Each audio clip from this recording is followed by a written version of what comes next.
Welcome to my channel. Radhe Radhe. कैसे हैं आप सब? आई होप अच्छे ही होंगे। देखिए, फ्लेराडोज और एकादशी पर हमने खेली थी कान्हा जी के साथ फूलों की होली और रंग भरी होली। तो गुलाल भी लगाया, थोड़ा सा फूल भी लगाया। तो इस तरह से हमने कान्हा जी के साथ फूलों की होली खेली। तो एक बार आप सभी को होली की शुभकामनाएं। तो ये है होली से यानी छोटी होली का, यानी कि जिस दिन हम पूजा वगैरह करते हैं, होली को जलाते हैं, उस दिन का व्लॉग। तो सुबह सवेरे ही उठकर हम काम में लग जाते हैं। एक रहने का यही कर्तव्य है कि वह सुबह उठे, अपने घर की साफ़ सफाई करे।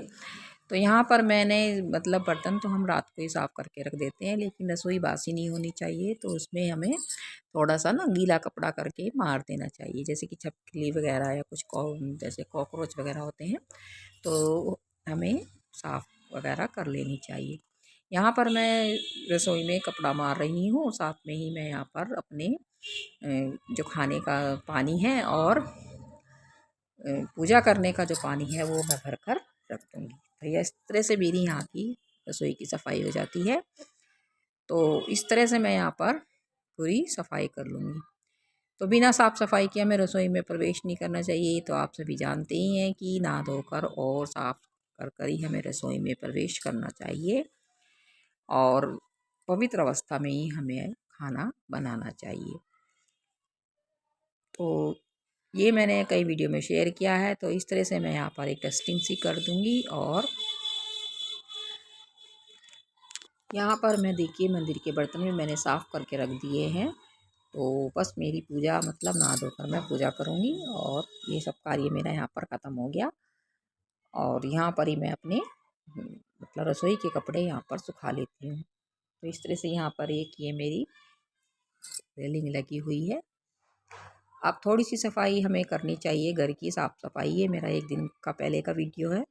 तो मैंने थोड़ी सी साफ़ सफाई भी की थी घर की, और बाकी सफाई हम करेंगे नवरात्रि से पहले। तो यहाँ पर काफ़ी डस्टिंग जैसे जमा हो ही जाती है बंद कमरे में भी। तो यहाँ पर मैं सब डस्टिंग कर दूँगी। थोड़ी सी साफ़ सफाई हमें कर लेनी चाहिए जिससे कि धूल वगैरह सब निकल जाए। तो मैं 15 दिन में या महीने में 2 बार मैं ये सफाई करती हूँ। तो यहाँ पर मैं साफ़ सफाई कर लूँगी और उसके बाद मैं अपने मंदिर को भी क्लीन कर लूँगी। नहाने से पहले मैं ये सब कार्य कर देती हूँ। यहाँ पर गीला कपड़ा साफ़ करके मार देती हूँ। बाकी और कमरे में मैं सब जगह पोछा लगा लेती हूँ। तो जैसे कि आज बृहस्पतिवार था तो मुझे ये कार्य करना था। तो पूरे घर में मैं पोछा लगाऊंगी तो थोड़ा सा हल्दी पाउडर डालकर ही लगाऊंगी, क्योंकि बृहस्पतिवार वाले दिन वैसे तो पोछा नहीं लगाना चाहिए। तो यदि लगाना भी है, जैसे फेस्टिवल है तो होली दिवाली पड़ती है इन दिनों में, तो थोड़ा सा हल्दी डालकर मैं बृहस्पतिवार वाले दिन पोछा लगा दूँगी। यहाँ पर मैं झाड़ू लगा रही हूँ।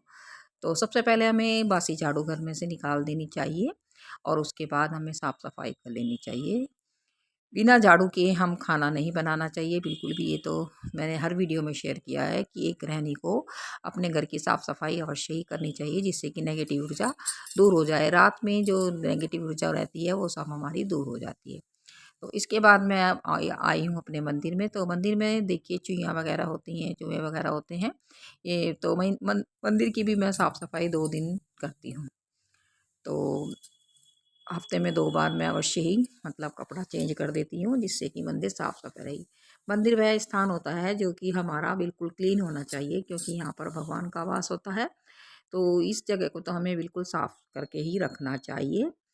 और यदि हम यहाँ पर गंदा रखेंगे तो फिर बताइए हमारा मन कैसे मतलब पूजा में लगेगा। भगवान का घर है तो इसे तो हमें अवश्य ही क्लीन करना चाहिए। और ये देखिए मैंने लड्डू गोपाल को स्नान कराकर बिठा दिया है और इन्हें ड्रेस वगैरह भी पहना दी है। साथ में मैंने सभी मतलब यहाँ पर जोत लगा दूँगी और उसके बाद मैं आरती करूँगी और थोड़ा सा मैं अपना जाप करती हूँ और श्री राम का नाम लिखती हूँ। ये सब कार्य मेरा यहाँ पर मतलब आधे से पौन घंटा मेरा यहाँ पर लग जाता है। तो इस कार्य को करने के बाद मैं घर में सभी जगह जोत वगैरह दिखा दूँगी। कपूर जलाकर हमें जोत वगैरह दिखा देनी चाहिए, जिससे कि नेगेटिव ऊर्जा सब दूर हो जाए। घर का वातावरण पवित्र हो जाता है और घर में फिर भगवान का वास हो जाता है। तो इस तरह से फुल डे हमारे घर में पॉजिटिव एनर्जी बनी रहती है। और यदि हम ये साफ़ सफाई नहीं करती गृहिणी है तो बताइए उस गृहिणी का क्या लाभ। एक गृहिणी यदि घर में ये सब कार्य नहीं करती तो बताइए उसका कुछ लाभ है? तो एक गृहिणी को अपने घर में पवित्र वातावरण बनाना चाहिए। भगवान का वास तभी होता है जब हम अपने घर की साफ सफाई करते हैं, जोत बत्ती करते हैं और घर में दिया बाती अवश्य ही हमें दोनों समय करनी चाहिए। तो इस कार्य को करने के बाद मैं फिर देखिए कुछ फेस्टिवल्स में आपने सुना भी होगा कि आन पड़ी होती है। अब ये आन क्या है वो मैं आपको क्लियर कर देती हूँ। जैसे कि आन वो होती है, जैसे कि त्योहार के समय की किसी की मतलब कोई गुजर गया है या किसी मतलब एक्सपायर हो जाता है तो उस त्योहार पर आन पड़ जाती है।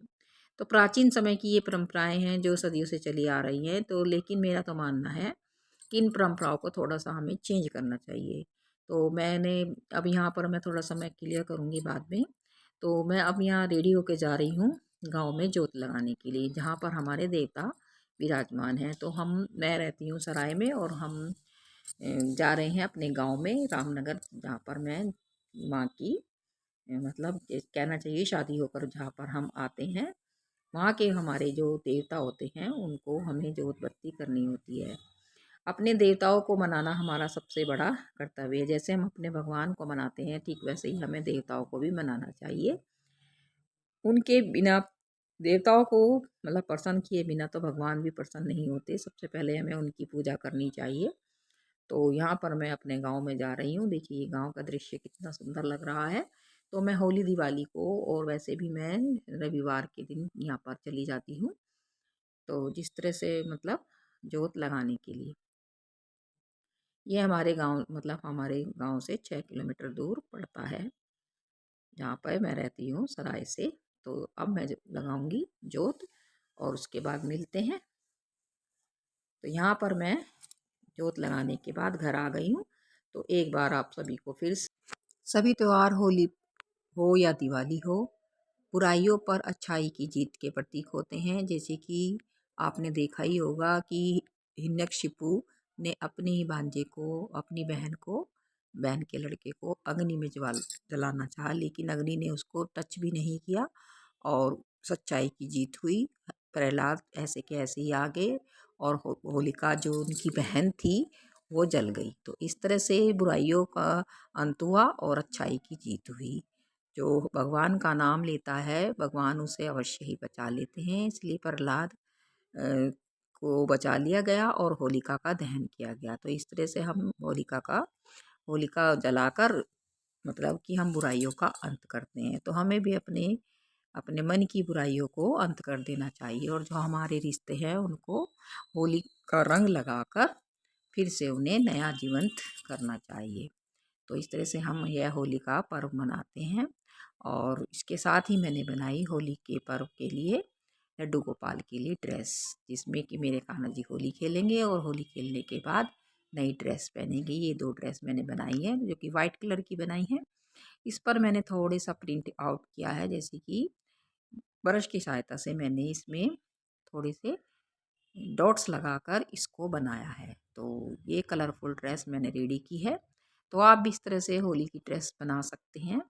बिल्कुल सिंपल है। आप इसमें जैसे 6 नंबर के मेरे कान्हा जी हैं तो मैंने इसके लिए ये ड्रेस रेडी की है। इसमें मैंने 6 इंच की जो कमर रखी है और 35 इंच की पट्टी लेकर मैंने इसको रेडी किया है।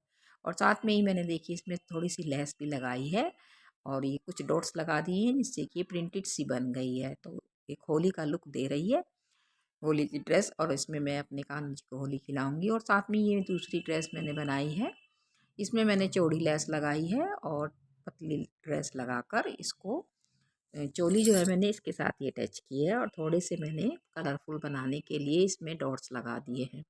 आप इस तरह से कान्हा जी के लिए 6, 7 और 8 नंबर के कान्हा जी के लिए ड्रेस रेडी कर सकती हैं। यदि ड्रेस आपको अच्छी लगे और आपको मतलब ये ड्रेस बनाना इजी लगे तो मैं इसको आपको सिखा दूँगी। तो इसके लिए आप कमेंट करेंगे और चैनल को ऐसे ही सब्सक्राइब करेंगे ऐसी वीडियोस के लिए। तो ये देखिए आप इस तरह से भी डॉट्स लगा सकती हैं। कोई भी पेन की कॉपी ले लीजिए सॉरी पेन की कैप ले लीजिए और या सिंदूर की पीछे से आप इस तरह से डॉट्स भी लगा सकती हैं। देखिए इस तरह की भी आप ड्रेस बनाकर रेडी कर सकती है। ये मैंने बाद में लगाई है, आप चाहे तो इसे मतलब बनाने से पहले कपड़े पर लगा लीजिए। तो अब मैं अपने कान्हा जी को इसे बनाकर दिखाती हूँ, बनाकर दिखा रही हूँ। तो ये देखिए कितने सुंदर लग रहे हैं।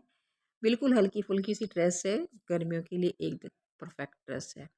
और देखिए मेरे कान्हा जी इसमें कितने क्यूट लग रहे हैं। और इसमें श्रृंगार करने की भी आपको आवश्यकता नहीं, बस हल्की सी कैप लगा दीजिए और इसमें अपने कान्हा जी के साथ होली खेलिए। ये देखिए है ना, बिल्कुल क्यूट लग रहे हैं। अब मैं इनके साथ होली खेल कर दिखाती हूँ। हैप्पी होली कान्हा जी। तो इस तरह से आप अपने लड्डू गोपाल के लिए होली के लिए ये ड्रेस बनाकर रेडी कर सकते हैं। गुलाल से खेलने से इसमें मतलब कलर सब आउट हो जाते हैं। वैसे भी जब होली पर पुराने कपड़े ही पहनकर होली खेली जाती है, तो आप अपने लड्डू गोपाल के इसके बाद ये न्यू ड्रेस बनाइए और इस तरह से आप इनको बना सकती हैं। तो इस ड्रेस में भी कान्हा जी बहुत क्यूट लगते हैं। तो दोनों ही ड्रेस बहुत सुंदर लग रही हैं। आप इस तरह की ड्रेस बनाकर रेडी कर सकती हैं चौड़ी लेस से। तो ये मैंने अमेजोन से मंगवाई थी, सॉरी मीशो से। तो आप इस तरह की लेस मीशो से मंगा कर ऑर्डर कर सकती हैं, ऑर्डर करके मंगा सकती हैं। तो और फिर से मैं एक बार आप सभी को मेरे कान्हा जी की तरफ से हैप्पी होली, होली की शुभकामनाएं। तो ये दो ड्रेस आइडिया आपको कैसे लगे इसके लिए कमेंट करेंगे और चैनल को सब्सक्राइब करना न भूलें। यदि आपको ये ड्रेस सीखनी है तो मैं इसकी वीडियो आपके साथ शेयर कर दूँगी। ऐसी और ड्रेसेस के लिए चैनल को सब्सक्राइब करें। राधे राधे, जय Shri Krishna, happy Holi, thank you.